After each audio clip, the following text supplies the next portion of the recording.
Beaucoup de personnes, lorsqu'elles veulent scanner un document sur iPhone, vont sur l'App Store et cherchent ici Scanner ou quelque chose de similaire, Scanner, PDF, et recherchent simplement ce type d'application comme CamScanner, comme Adobe Acrobat et beaucoup de celles qui apparaissent ici.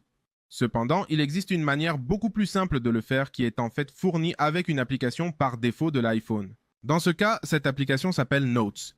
Il vous suffit de la chercher et comme vous pouvez le voir ici, c'est celle-ci et elle est officielle d'Apple.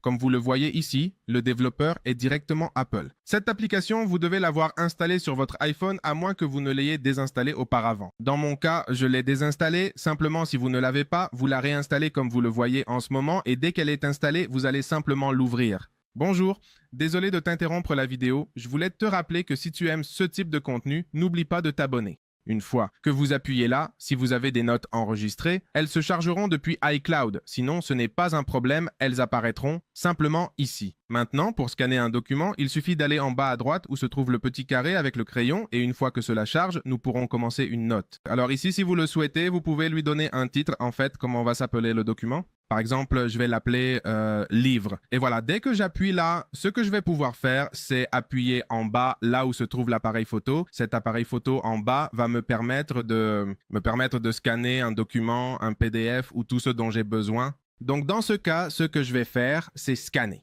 un livre.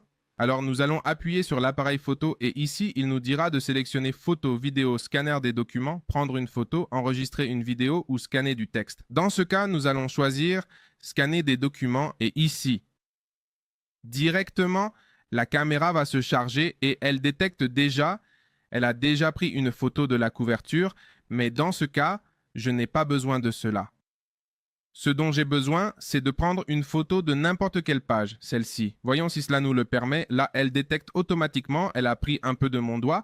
Mais bon, comme je suis d'une seule main, c'est un peu difficile, mais disons que j'ai bien pris les photos. Nous allons cliquer ici pour répéter et nous allons cliquer sur enregistrer en bas à droite. Et quand nous cliquons sur enregistrer, directement, elle prend le document scanné. Dans ce cas, c'est la photo principale de la couverture et l'autre photo que je prenais juste maintenant. Cependant, cela dépend beaucoup de vous, de bien prendre la photo et de bien pointer la caméra vers le livre ou le document que vous avez pour qu'il soit bien scanné. Dans mon cas, comme je suis avec une main enregistrée et avec l'autre tenir le livre, ce n'est pas très bien. Maintenant, ici, directement, elle prend, disons, le nom de la photo de l'auteur qui est le premier qui apparaît ici. En théorie, le nom du livre devrait apparaître. Cependant, ici, il vous apparaîtra document ou photo scanné. Il y aura une petite flèche juste à droite du nom. Ici, ce que vous devez faire, c'est appuyer là où il est écrit « Partager ». Alors, une fois que nous sommes ici, il ne nous reste plus qu'à choisir le réseau social ou si nous voulons l'imprimer, mais alors nous allons l'envoyer à mon Telegram, je vais l'envoyer à message sauvegardé et je vais l'envoyer là-bas. Notez, il n'y a pas de bordure ni de filigrane. Ici, les images apparaissent directement telles que je les ai prises.